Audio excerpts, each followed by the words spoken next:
Hello and welcome on board everybody. Mo kí gbogbo wa káàbọ̀. Andide Olu lèmi ń I still remain yours Andide Olu. Thank you guys. Ẹ ṣé, thank you supporters, thank you everybody out there. I still remain yours all the way from Cairo, but I'm a Nigerian. Please continue to subscribe, continue to empower so that you can get a note and click the notification bell so that you can get it as soon as I update. Yes. Before I go any further, Aku Igbaradi Àyájọ́ Olólùfẹ́. The Valentine is around the corner. I congratulate everybody rather for the coming of the Valentine, which is next month. And everybody, I've already made a wonderful program concerning vow. I don't know if the Lord is going to lead me more for this coming Valentine. So go and check all my audio updates because I started on YouTube last year, January, but it was all audio. I made an update program called Vow Around the Corner. So I prepare everybody. And please, as the Valentine is coming, please, let's get prepared. Let's keep it real. It's not only for lovers. Valentine is for everybody. For your lover ones. And if you don't have anybody to, just be in this season. Just keep it real. Let's just try our best to be, And don't forget concerning the goddess of love, Òrìṣà Ìfẹ́, Agbe gbogbo wa sówó, Agbe gbogbo wa sọ́mọ. I believe in the goddess of love. Ìránṣẹ́ Elédùmarè ni is a messenger all the way from the God Almighty. If you don't believe in it, it's okay.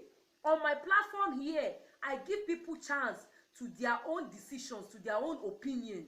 But I so much believe in the goddess of love because Christ is an example of love. But everything has its own goddess, that they are messenger from our God Almighty.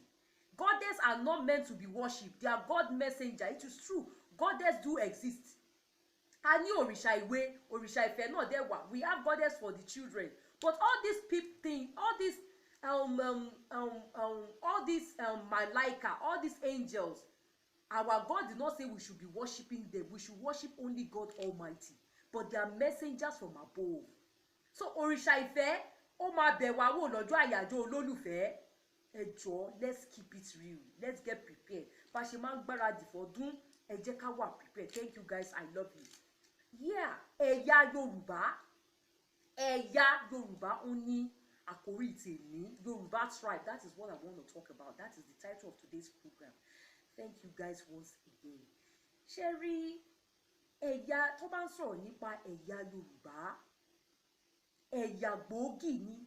When talking of the tribe, we have many tribes all around the world, especially Nigeria itself is of many tribes, many awesome and wonderful tribes.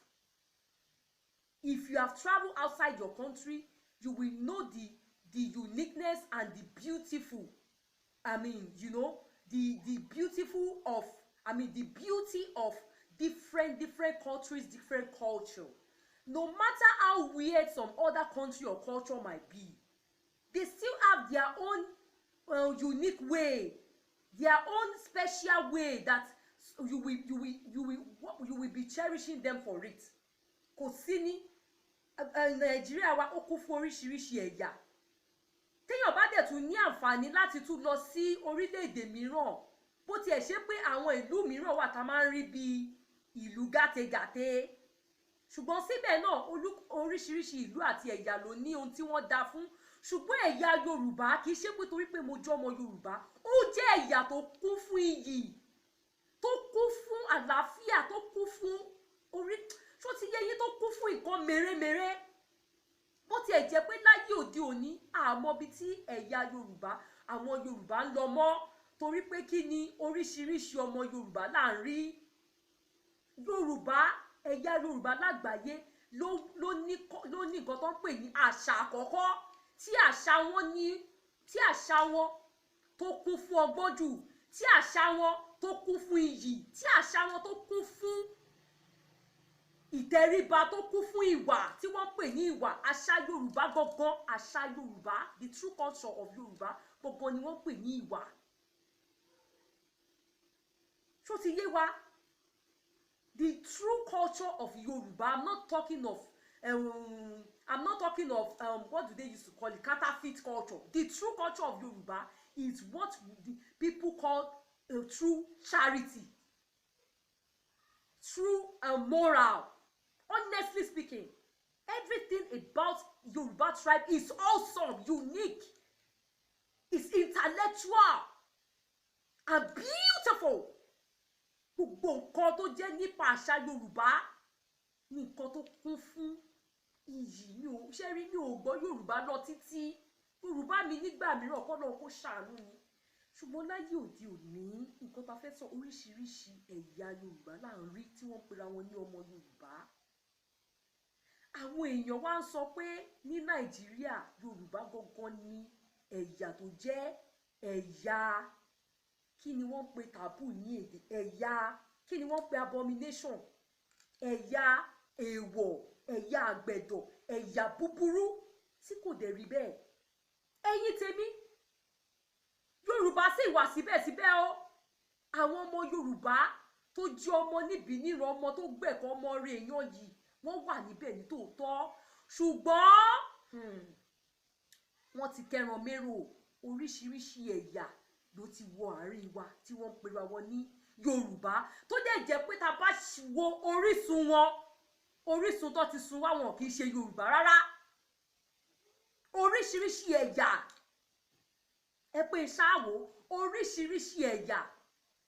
Nígbà tí ní ọdún díẹ̀ sẹ́yìn, nígbà pẹ̀lú bí mo ṣe wà nílùú yìí, mo pàdé ọmọbìnrin kan tó wá láti Ghana, tájọ gba ilé, tájọ ń pín owó ilé san, tájọ ń ṣe ilé tó ń pè ní fúláàtì.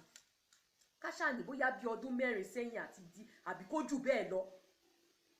Ṣé mọ̀ nígbà mìíràn gbogbo yín máa wà nílé tẹ́ lọ síbi iṣẹ́, bóyá nígbà ọlídé tẹ́ máa wà ní pálọ̀, tẹ́ máa sọ̀rọ̀, tẹ́ máa ọ̀rọ̀ máa fọ̀rọ̀ jómi tómi ọ̀rọ̀.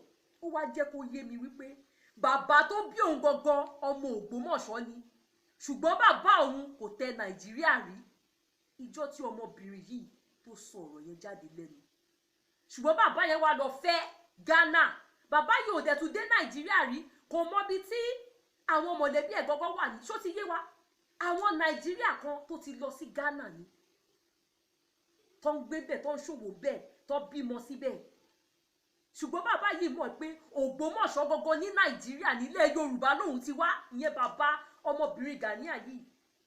Àwọn tó dẹ̀ jẹ́ pé ewé wọn ti pẹ́ lára ọṣẹ tó ti dọṣẹ ni. Bàbá yẹn kò mọ èdè Yorùbá sọ, kò dé Nàìjíríà rí, ṣùgbọ́n máa ń ra àwọn ọmọ Yorùbá dáadáa ní Ghana. Ìjọ́ tí ọmọbìnrin sọ̀rọ̀ ẹ̀ fún mi, omi bọ́ lójú mi rí. Pé ṣé pé bàbá tó bí ẹ lọ́mọ, ṣé pé ẹ̀gbọ́n ló jẹ́ fẹ́mi, bó dẹ̀ ṣe ọ́nkù ló máa jẹ́. Mo lọ sínú ilé, mi ò jẹ́ kó mọ̀, mo lọ sun ẹkún ni. Torí pé kí ni ìwà ọmọ yìí, ẹ̀ tí ẹ̀ lè ní ìwà tí ọmọbìnrin yìí wù, ẹ̀ tí ẹ̀ lè ní ó ní ẹ̀jẹ̀ wa lára, ẹ̀jẹ̀ Nàìjíríà, dépòdépò tẹ́ máa ní pé ó tan ọmọ Yorùbá. Àwọn ìwàkiwà tó jẹ́ pé ààrẹ látàárọ̀ dalẹ́rí gbogbo bá ṣe jọ gbé, mo pàpà fi ilé yẹn sílẹ̀ fún ni.